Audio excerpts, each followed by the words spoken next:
નમસ્કાર મિત્રો, અમારી યુટ્યુબ ચેનલ આવો ભક્તિ સત્સંગમાં આપ સૌનું હાર્દિક સ્વાગત છે। તો મિત્રો, આપણા આજના વિડીયોમાં આપણે પોષ માસના કૃષ્ણ પક્ષની એટલે કે વદ પક્ષની જે સટતિલા એકાદશી સુઈ તેનું શું મહત્વ છે અને પછી તેની કથા સાંભળીશું। તો વિડીયોના અંત સુધી બધા બન્યા રહેજો। વિડીયો પસંદ આવે તો લાઈક કરી, ચેનલ પર નવા હોય તો ચેનલને આજે સબસ્ક્રાઇબ કરી લેજો, જેથી કરીને આવા અવનવા ધર્મ ભક્તિના વિડીયો આપ સુધી પહોંચતા રહે। હિન્દુ શાસ્ત્રમાં ભગવાન વિષ્ણુની કૃપા પ્રાપ્ત કરવા માટે એકાદશીનું વ્રત એ શ્રેષ્ઠ માનવામાં આવ્યું છે। આ સટતિલા એકાદશીનું વ્રત રાખવાથી જાણીએ અજાણીએ જે પણ પાપ કર્યા હોય તે દૂર થાય છે। આજના દિવસે તલનું દાન પણ સર્વશ્રેષ્ઠ માનવામાં આવ્યું છે। આ દિવસે તલના તેલથી માલિશ કરવી શુભ ગણાય છે। આમ કરવાથી શરીર નિરોગી રહે છે અને શરદીથી થનારા રોગો પણ દૂર થાય છે। આ દિવસે જ્યારે તમે નાહવા જાઓ ત્યારે પાણીમાં થોડા કાળા તલ ઉમેરી અને ઓમ નમો ભગવતે વાસુદેવાય નમઃ મંત્રનો જાપ કરવો જોઈએ। આમ કરવાથી સૌભાગ્યની પ્રાપ્તિ થાય છે। ગાયના ઘીમાં કાળા તલને મિક્સ કરી અને પછી ઓમ નમો ભગવતે વાસુદેવાય નમઃનો જાપ કરતા કરતા હવન કરવો જોઈએ। આમ કરવાથી આર્થિક સમસ્યાઓ દૂર થાય અને સમૃદ્ધિ આવે છે। આજના દિવસે પંચામૃતમાં પણ કાળા તલ નાખીને ભગવાન વિષ્ણુની સ્નાન કરવાથી દુર્ભાગ્ય દૂર થાય છે અને ભગવાનના આશીર્વાદ મળે છે। તો મિત્રો, હવે આપણે સટતિલા એકાદશીની કથા સાંભળીશું।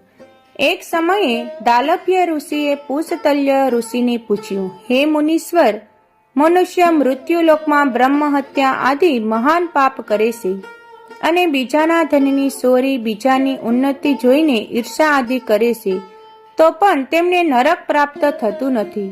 તેનું શું કારણ છે તે ન જાણે કયો અલ્પદાન અથવા અલ્પ પરિશ્રમ કરે છે જેનાથી પાપ નષ્ટ થાય છે।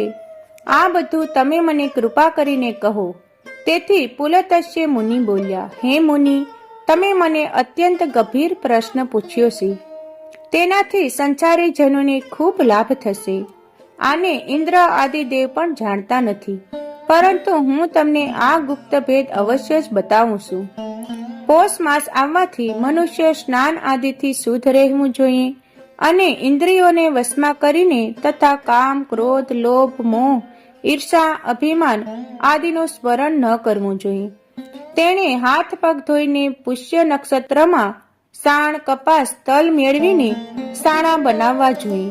એ સાણાથી 108 વાર હવન કરવો જોઈએ અને જો એ દિવસ મૂળ નક્ષત્ર હોય અને દ્વાદશ હોય તો નિયમથી રહેવું। સ્નાન આદિ નિત્ય ક્રિયાથી શુદ્ધ થઈ ભગવાનનું પૂજન કીર્તન કરવું જોઈએ। એકાદશીના દિવસે વ્રત કરવું અને રાત્રિમાં જાગરણ તથા હવન કરવું। બીજા દિવસે ધૂપ દીપ નિવેદથી ભગવાનની પૂજા કરવી અને ખીચડીનો ભોગ લગાવવો જોઈએ। એ દિવસે કૃષ્ણ ભગવાનનું પૂજન કરવું જોઈએ। તેમને પેડા, નારિયેળ, સીતાફળ, સુપારી સહિત અર્ઘ દેવા જોઈએ। પછી તેમની સ્તુતિ કરવી જોઈએ કે હે ભગવાન, તમે અશરણોને શરણ દેનારા છો, તમે સંસારમાં ડૂબેલાનો ઉદ્ધાર કરનારા છો। હે પુંડરીકાક્ષ, હે કમલ નેત્રધારી, હે વિશ્વ ભગવાન, હે જગતગુરુ, તમે લક્ષ્મીજી સહિત મારા આ તુચ્છ અર્ઘ્યનો સ્વીકાર કરો। તે પછી બ્રાહ્મણને તલનું દાન કરવું જોઈએ। આ રીતે મનુષ્ય જેટલા તલનું દાન કરે છે તે તેટલા જ સહસ્ત્ર વર્ષ સ્વર્ગમાં નિવાસ કરે છે। તલ સ્નાન, તલનું ઉપટન, તિલોદક, તલનો હવન, તલનું પૂજન, તલનું દાન આ સટતિલા કહેવાય છે। તેનાથી જ અનેક પ્રકારના પાપ દૂર થાય છે। એક દિવસે આ પ્રશ્ન નારદ ઋષિ પણ ભગવાનને પૂછ્યો હતો, હે ભગવાન, તમને નમસ્કાર છે। આ સટતિલા એકાદશીનું કયું પુણ્ય હોય છે અને એની કઈ કથા છે તે કૃપા કરીને કહો। ત્યારે શ્રી કૃષ્ણ ભગવાન બોલ્યા, હું તમને આંખે જોયેલી સત્ય ઘટના કહું છું, તે ધ્યાનપૂર્વક તમે સાંભળો। પ્રાચીન સમયમાં મૃત્યુલોકમાં એક બ્રાહ્મણી રહેતી હતી। તે સદૈવ આ વ્રત કરતી હતી। એક સમયે તે 1 માસ સુધી વ્રત કરતી રહી। તેનાથી તેનું શરીર અત્યંત દુબળું થઈ ગયું। તે અત્યંત બુદ્ધિમાન હતી, છતાં તેણે ક્યારેય દેવતાઓ તથા વ્રતોથી પોતાનું મન અસ્થિર ન કર્યું.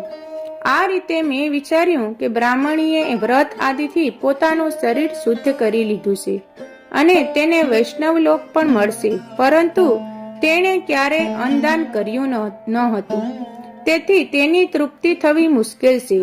આવું વિચારીને હું મૃત્યુલોકમાં ગયો અને બ્રાહ્મણી પાસે અન્ન માગ્યું. તે બોલી, હે મહારાજ, તમે અહીં શા માટે આવ્યા છો? મેં કહ્યું, મને ભિક્ષા જોઈએ છે.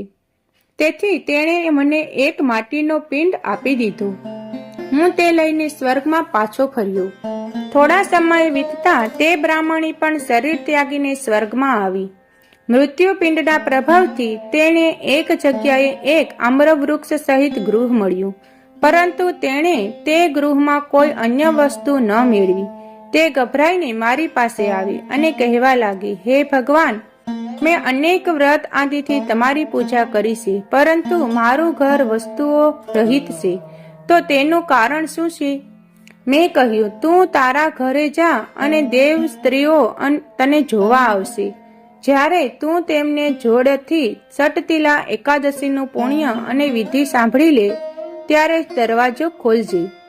ભગવાનના આવા વચન સાંભળીને તે પોતાના ઘરે ગઈ અને જ્યારે દેવ સ્ત્રીઓ આવી અને દ્વાર ખોલવા લાગી, ત્યારે બ્રાહ્મણી બોલી, જો તમે મને જોવા આવી હો તો સટતિલા એકાદશીનું મહાત્મ્ય કહો.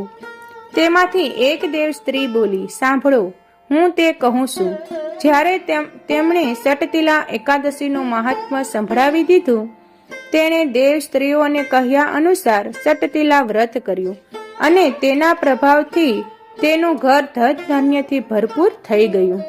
તેથી મનુષ્યોએ મૂર્ખતા છોડીને સટતિલા એકાદશીનું વ્રત કરવું જોઈએ. તેનાથી મનુષ્યોએ જન્મ જન્મના આરોગ્યતા પ્રાપ્ત થાય છે.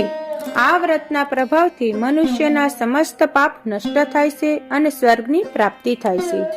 તો મિત્રો, આ વિડીયોમાં આપણે સટતિલા એકાદશીની કથા સાંભળી. વિડીયો પસંદ આવ્યો તો લાઈક કરજો. હવે નવા વિડીયો સાથે મળીશું. ત્યાં સુધી સૌને જય સિયારામ, જય શ્રી કૃષ્ણ.